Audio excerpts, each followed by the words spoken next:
All right, one of my favorite ways of deloading, what I call the built-in deload.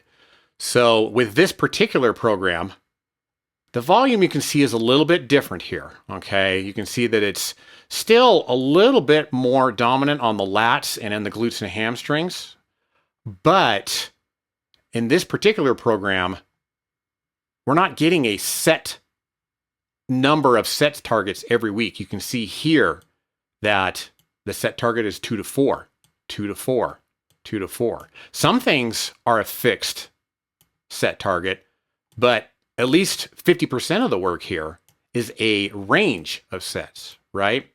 Why is that? Well, again, let's look at the program over time and what's happening, right?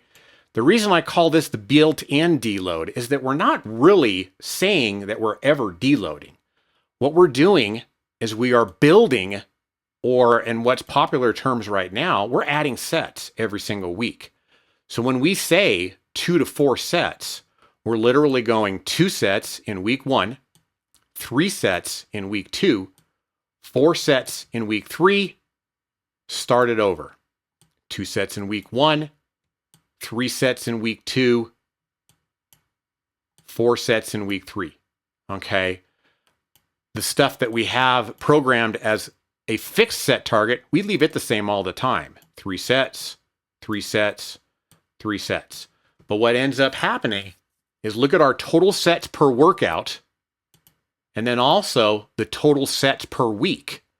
It goes from 53 to 67 to 78, and then back down to 53. Now, how does that affect our volume?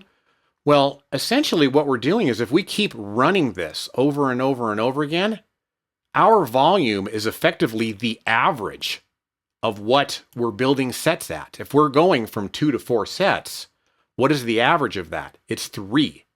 And so that's how we compute our total volume as sets per microcycle, and then also the average of sets per week.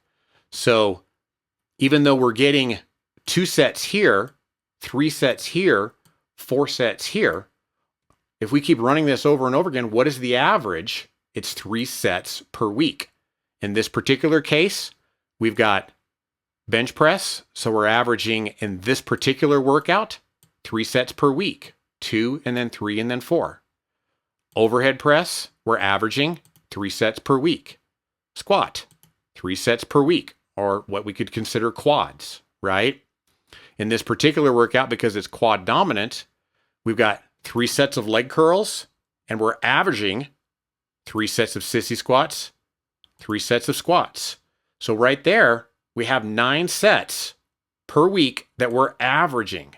But we know that in week 1 here, we're going to get 2, 4, 5, 6, 7.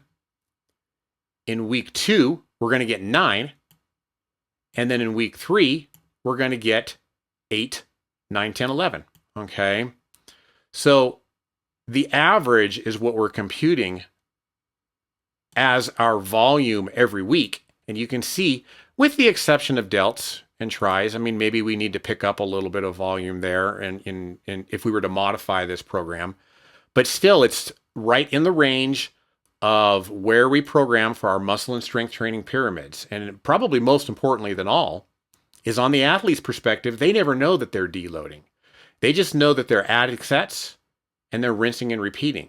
But as we're building sets from 53 to 67 to 78, every week that we've got 53 sets programmed, that essentially is a deload because it's well below the average of 67 and 78.